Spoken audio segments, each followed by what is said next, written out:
जय हिंद। आज इस वीडियो में कक्षा 10 की साइंस की बायो की पहली क्लास है, जिसमें हम पढ़ेंगे अध्याय 15 हमारा पर्यावरण, जिसके बिंदु हैं पर्यावरण, पारिस्थितिक तंत्र और पारिस्थितिक तंत्र के घटक।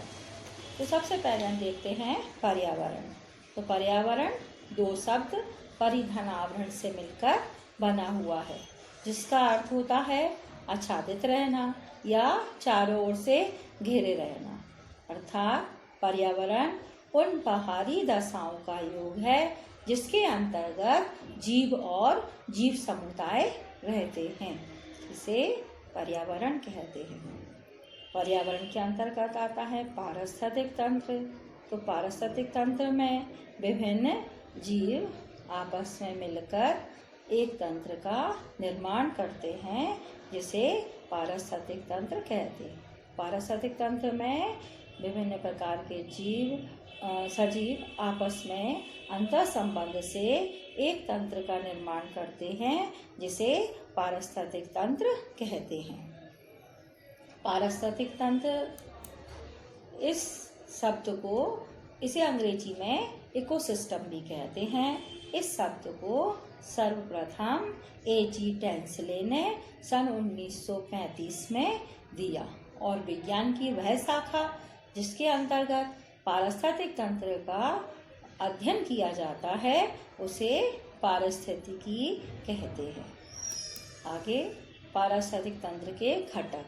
तो पारिस्थितिक तंत्र को निर्मित करने के लिए जिन घटकों का उपयोग करते हैं या जिन घटक इसमें सम्मिलित होते हैं, उन्हें पारिस्थितिक तंत्र के घटक कहते हैं। पारिस्थितिक तंत्र के प्रमुख दो घटक हैं। नंबर 1 जैविक घटक और दूसरा अजैविक घटक। अजैविक घटक के अंतर्गत कार्बनिक पदार्थ। तो कार्बनिक पदार्थ में प्रोटीन, कार्बोहाइड्रेट, वसा, ये जीवन के निर्माण के लिए बहुत अधिक आवश्यक है। अकार्बनिक पदार्थ कार्बन, हाइड्रोजन, नाइट्रोजन, ऑक्सीजन और खनिज लवण, ये जीवन को निर्मित करने के लिए बहुत आवश्यक हैं। इनके बिना जीवन की कल्पना नहीं की जा सकती। भौतिक कारक सूर्य का प्रकाश, वायु, जल, मृदा, आर्द्रता, ये इसके अंतर्गत आते हैं। अब जैविक घटकों में उत्पादक, उपभोक्ता और अपघटक। तो उत्पादक में इसके अंतर्गत सभी हरे पौधे आते हैं, जो कि प्रकाश संश्लेषण की क्रिया के द्वारा अपना भोजन स्वयं बनाते हैं, इसीलिए इन्हें आत्मपोषी या स्वपोषी कहते हैं। अब प्रकाश संश्लेषण क्या है?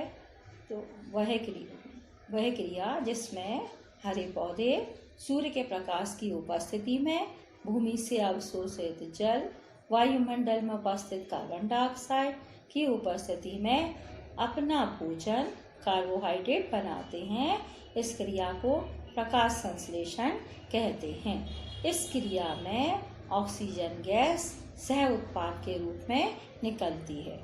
तो उत्पादक, इसके उदाहरण में सभी हरे पौधे, नीली हरी शैवाल, एक कोशीय जीव, युगलेना। अब दूसरा चलते अपन उपभोक्ता। उपभोक्ता में इसके अंतर्गत वे जीव आते हैं जो प्रत्यक्ष या प्रत्यक्ष रूप से पौधे या जंतुओं पर निर्भर रहते हैं, और इन उपभोक्ताओं को भी 3 भागों में बांटा गया है। नंबर 1 प्राथमिक उपभोक्ता, नंबर 2 द्वितीयक उपभोक्ता और नंबर 3 तृतीयक उपभोक्ता। तो सबसे पहले अपन लेते हैं प्राथमिक उपभोक्ता। इनको शाकाहारी जीव कहते हैं, क्योंकि ये पेड़ पौधे और उनसे प्राप्त उत्पादों को भोजन के रूप में ग्रहण करते हैं, इसलिए इन्हें शाकाहारी कहा गया है। उदाहरण के लिए कीट, हिरण, गाय, बकरी इत्यादि इसके अंतर्गत आते हैं। द्वितीयक उपभोक्ता, इन्हें मांसाहारी कहते हैं, क्योंकि यह जीव जंतुओं के द्वारा या शाकाहारी जीवों से अपना भोजन ग्रहण करते हैं, इसलिए इन्हें मांसाहारी जीव कहते हैं। जैसे मेंढक है, लोमड़ी है, ये इसके अंतर्गत आते हैं। तृतीयक उपभोक्ता इन्हें द्वितीयक मांसाहारी भी कहते हैं, क्योंकि ये मांसाहारी जीवों को अपने भोजन के रूप में ग्रहण करते हैं। इन्हें सर्वोच्च मांसाहारी या अंतिम उपभोक्ता भी कहते हैं। तो इन प्रश्नों को पहले दिया जा चुका है, तो अपने वीडियो को पोस्ट करके इन प्रश्नों के उत्तरों को हल करने का प्रयास करें। आशा करती हूँ कि इन प्रश्नों को आपने हल कर लिया होगा। आगे अपघटक, तो वे जीव जो मृत जीवों को कार्बनिक पदार्थों का जैव निम्नीकरण करके उन्हें सरल यौगिक में परिवर्तित कर देते हैं तथा अपने जीवन यापन के लिए उनसे ऊर्जा प्राप्त करते हैं, उन्हें अपघटक कहते हैं।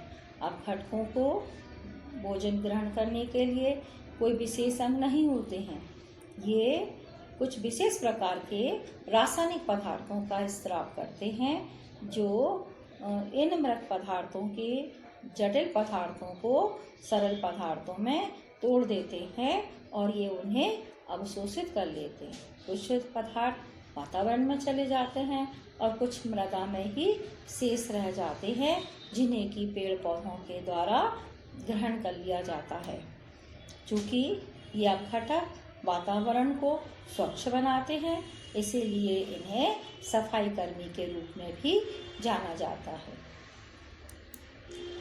अब अपन आगे पढ़ते हैं अवशिष्ट पदार्थ। तो अवशिष्ट पदार्थ उपयोग के बाद शेष बचे हुए जो पदार्थ हैं, चाहे वे घर से निकले हों, चाहे कारखानों से या कृषि क्रियाकलापों से, ये सभी व्यर्थ पदार्थ अवशिष्ट पदार्थ कहलाते हैं। अवशिष्ट पदार्थ 3 रूप में होते हैं, ठोस, द्रव और गैस। लेकिन आज हम उनके निम्नीकरण के आधार पर, उनके विघटन के आधार पर हम उन्हें 2 भागों में विभाजित कर रहे हैं। नंबर 1 जैव निम्नीकरणीय पदार्थ और दूसरा अजैव निम्नीकरणीय पदार्थ। तो जैव निम्नीकरणीय पदार्थ में देखते हैं अपन, जैसे नाम से ही स्पष्ट है, जैव यानी जीविकों के द्वारा, निम्नीकरण यानी उनका विघटन होना। तो ऐसे पदार्थ जो कि सूक्ष्म जीवों के द्वारा अपघटित हो जाते हैं, उन्हें जैव निम्नीकरणीय पदार्थ कहते हैं। उदाहरण के लिए साग सब्जी, जानवरों की हड्डियाँ, फल, कृषि अपशिष्ट, कंपोस्ट, चमड़ा इत्यादि। दूसरा अजैव निम्नीकरणीय पदार्थ, मतलब ऐसे पदार्थ जो कि सूक्ष्म जीवों के द्वारा अपघटित नहीं होते हैं, बहुत लंबे समय तक वातावरण में बने हुए रहते हैं और वातावरण को प्रदूषित करते हैं। उदाहरण के लिए, और इन्हें हम अजैव निम्नीकरणीय पदार्थ कहते हैं। उदाहरण प्लास्टिक, पॉलीथीन, कांच, DDT, सोना चांदी की पत्तियाँ, रेणुधर्मी पदार्थ, पारा, आर्सेनिक। अब ये प्रश्न भी पहले दिए जा चुके हैं। इन वीडियो को पोस्ट करके इन प्रश्नों को हल करने का प्रयास करें। इन प्रश्नों को भी आपने हल कर लिया होगा। आज की क्लास में इतना ही। अगली क्लास में हम पढ़ेंगे खाद्य श्रृंखला, खाद्य जाल, ओजोन परत एवं ओजोन परत का क्षरण और उसके प्रभाव।